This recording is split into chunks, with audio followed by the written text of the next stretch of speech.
All right. So, of course, by the time of the recording of this video, which is November 7th, we're still the presidential race is still in contest, or counts are being voted. Georgia said they're going to recount their votes, so on and so forth. So, but I wanted to take this in a slightly different direction. When it comes to systems of voting, at least in Ohio, from what I can see, we all do it by ballots, and then we mark it, and then we slide it into a scanner. At least that's how it's done in our area. Different parts of Ohio might do it different ways. However, I wanted to bring this up because, there's always these things about voter fraud and so on and so forth. And so this is the Secretary of State's voting machines, requirements.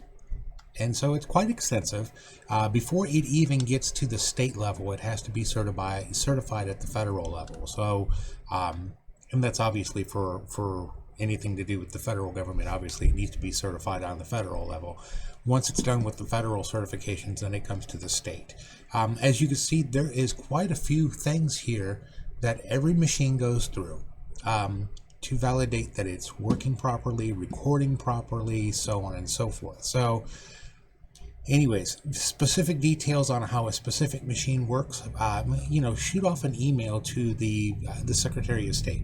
And if you were at a voting booth or a scanner or whatever, there should be an ID number on it somewhere. So if you have a specific questions about a specific machine, you could probably go to your county board of elections and ask them about that. And if you're not happy with that answer, you can always go up to the state level. But anyways, there is a whole list of things here that goes through to validate a voting machine, whether it be scanning the documents, as we most likely see around here. It's ballot scanners we have in our area. But there are touch screens in other areas, and so on and so forth. So yeah, so if you used a black marker, if you used a Sharpie, as long as you're coloring in your circles, this is what we all learned in kindergarten, is how to color inside the lines. As long as you're marking your ballots properly, the computers and the scanners and so on and so forth are supposed to recognize it, scan it. If there's one that it scans that it doesn't seem right, it flags it. Every ballot is supposed to have a ballot number on it. This way your ballot is anonymous. However, if they needed to track the ballot to who it goes to, this is why you have to, when you come in to vote, that's why you have to sign the logbook or sign the sheet or somehow, say, this is me.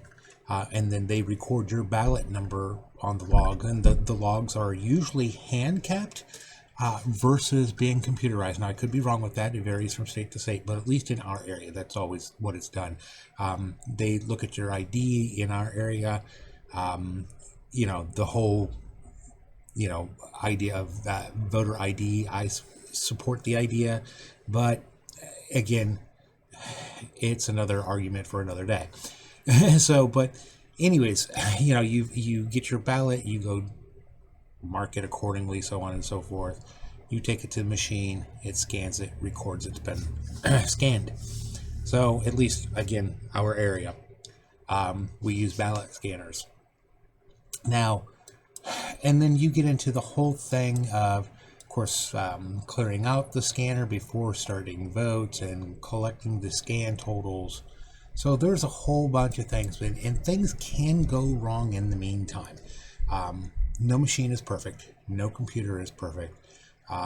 So if there was going to be fraud somewhere along the line, again, I can only speak to what I know as of what I have observed. I've never opened up the machines. I don't have access to the machines. I don't know how the machines work 100%. I can only make general assumptions. The information is either put on an SD card, which is one of the things that is mentioned down here, that all the scans or whatever are put onto an SD card, and then the SD card is taken to another device that does the tabulation. They could be also doing Wi-Fi. which is a hidden Wi-Fi network that works only in that polling area. So there are many ways that if you would have to really work at doing voter fraud with these new systems. Can it be done? Yes. Is it something that could be quickly done? No, you would have to put a little bit of effort and time into this. So, it's possible, but again, without examining the systems and the computers and how it works, I couldn't give you specifics. But like I said, if there is a micro card involved, an SD card, we all know how small those cards are. I mean, one could be changed out easily. If they're using Wi-Fi, if they're using Wi-Fi, a Wi-Fi jammer, an overlay system could easily be put in. A little bit hard to do, but it can be done. Let's see, what else could there be done? Let's see. Vampire taps on an Ethernet cord. I haven't seen that in a long time. But yes, that technology is still around, although I don't ever remember going to a polling booth anywhere in my area where they were running Ethernet cords. So that's why I've said it has to usually be SD card or Wi-Fi for transmission. So, but that's just my thoughts. Could it be done? Yeah, it would take a lot of work. You would have to know the specific machines. And probably what happens is, and again, I don't know for certain, this would be a question for the Secretary of State and the County Board of Elections. Do the machines get recycled every election? And I'm going to say yes to some extent. But so the machine that scanned your document or your ballot this year, will it be the same machine next election? Or do they rotate the machines around? I would assume rotating the machines around to help combat the possibility of voter fraud would be a good idea. I know they're probably, looking at the list, they're all certified just before an election. So, I mean, that's good. But again, you can put software glitches in there. We've seen the one in Michigan where someone accidentally added a 0 to the Biden votes and gave them 153,000 votes for one county. They realized the error, corrected it in 20 minutes. But yeah, there's the human aspect, and then of course there is the computerized stuff. On the computerized stuff, like I said, you can swap out an SD card. I'm sure there are procedures in place that hope to eliminate that. Probably 2 people or 3 people involved in picking up the card out of a machine. So there could be glitches or coding written in the scanner that says, okay, on every 127th ballot, whatever it is, make it such and such a person.